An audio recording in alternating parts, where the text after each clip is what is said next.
Hello YouTube, it's me Calipar with another figure review. Today we're looking at the Showa King Ghidorah from the Godzilla Memorial box that was released in 1995.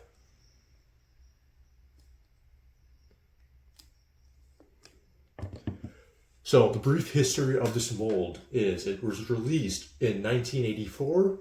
You can see on the foot here, it still says it. 1984. King Ghidorah. It was then released several times in the Godzilla collection, 1988, 1989, and then it was re-released kind of sort of again in 1991 as the Heisei Godzilla, but they replaced the heads with a new mold, new molded heads that look closer to the Ghidorah from that film. And then finally he'd be re-released as the Showa King Ghidorah again for this figure in 1995 in the Memorial box. So this guy technically is also considered Ghidorah 1965 sometimes. Other times it's just referred to as King Ghidorah. It's a bit confusing because they didn't really label the tags like that back then, and the Memorial box is a little iffy on like what monster is supposed to be what incarnation of it. Like, yes, they have the 56 Rodan in there, for example, but they call it the Showa Rodan when he doesn't look like that at all in the rest of the time. But nonetheless, all right, into how you could get this guy. There are several ways. You could use proxy services, you could use eBay, you could just look around and try to find one. He goes for over 100 in North America, I'll say that right off the bat. So if you don't want to do that, probably try to get a proxy service if you want to get just the mold. I can't promise you at all if this guy is available as the Memorial Box one. And there you could find it for about, I want to say, over $50. It's very scattershot on the prices. I think I've seen some at like 40. I've seen some at like 70 and 80. I've seen hundreds as well. Depends if it has a tag. You also want to make sure you check on the horns, because the horns on these guys like to break off, especially the 1991 King Ghidorah, but that's not this figure. So now the key difference between this figure and his previous iterations from 84, 88, and 89 is the color and material. This guy is made of a much more squishier material than the other ones. Other ones are a lot harder of vinyl and have a different paint job. The main paint job difference between this one and the ones released before it is the gold. This one is more of a relaxed, almost mustardy, honey mustard type of yellow, not really so much gold, while the other ones were painted with fake gold or whatever and look a lot shinier. They also have slightly different highlights between all of them, but they're usually in the same places. As you can see here, the highlights are right here, and then right here on the knees. For the other figures, they'd be black highlights, and there would also sometimes be paint highlights on the heads. Speaking of the heads, they have these derpy little, kind of sad looking eyes, but I like them quite a lot. They have a nice charm to it, you could say. And then the tongues are painted in red as well. One thing you might want to look for on the other figures, if you're looking to try to buy one, is to check if the tongues are still painted, because those sometimes are either just gold, I believe, on a few releases, and other times they are red. So you want to look out for that if you want to get this guy. The Godzilla collection is also infamous for having like shoddy paint half the time, so no two figures really look the same, even if they're like released in like the same wave year. So just be wary on that again. Now on the back, there's also highlights right here and right here.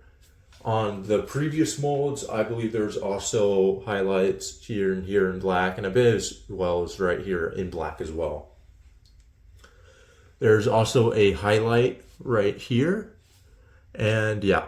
So, articulation on this guy are his 2 feet, his wings, which you could fold for storage if you want to save space. Just get that. His heads could technically, in theory, go all the way around. Not the best and easiest thing to do. And then his tail can also go all the way around. So there's like 2 main ways to display this guy besides like, you know, the folded wings if you just have him in your collection. You could have him like this, or you could kind of have him like this.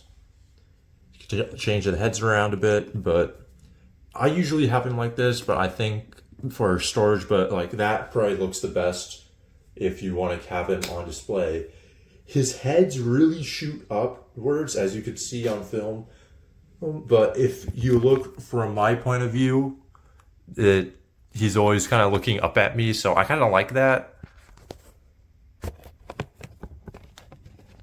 And because like I like to look at my figures sometimes, so getting pictures with this guy will also be difficult. So if you're someone who does that, consider that if you want to get this guy. Now, if you want to show a King Ghidorah, the best option right now is to just buy the new Bandai Movie Monster Series figure from the Godzilla store. They have that mold out now. It's just like a figure you could buy with a tag. You don't have to buy the box set. That was released a couple years ago.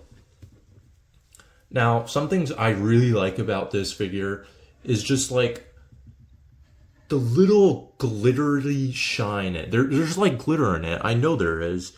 You could see it here. You could see a little bit on the figure itself. There's a little sparkle, you know. Oh yeah, there's also highlights on each of the necks, and that's another thing that you would often see on the previous releases is black on the necks. And this guy is also really fun to have. He's big, he's huge. Here he is next to a Showa Godzilla I have on hand. He scales relatively well with 6-inch figures, but not amazingly. I mean, technically it's sort of lore accurate, if you will, but it's not really movie accurate because Godzilla should probably be about like, say, here. But, you know, this is a great figure, and I can't stop singing its praises. It's one of my favorites, honestly. Here it is next to the 8-inch GMK Godzilla. You can see like they scale pretty well, I'd say. And then here he is next to a Blu-ray just to have a scale if you don't have a figure. You know, pretty big. So I'd say get this guy as soon as you can. His price is probably only going to increase as time goes on, and he's probably never going to re-released. But I did see something interesting that might signal that Bandai might re-release older 90s and 80s figures. A few days ago, they announced that they were going to do a reprint of the Ultra Hero series Ultraman with his original box and paint job. So who knows? Maybe one day we might see the old Godzilla collection dug up again and re-released as like a fun anniversary thing. But anyway, that's all for now. And till next time, have a good day. Alright, I'm gonna try to do the King Ghidorah roar. Beedly-dee, beedly-dee, beedly-dee, beedly-dee.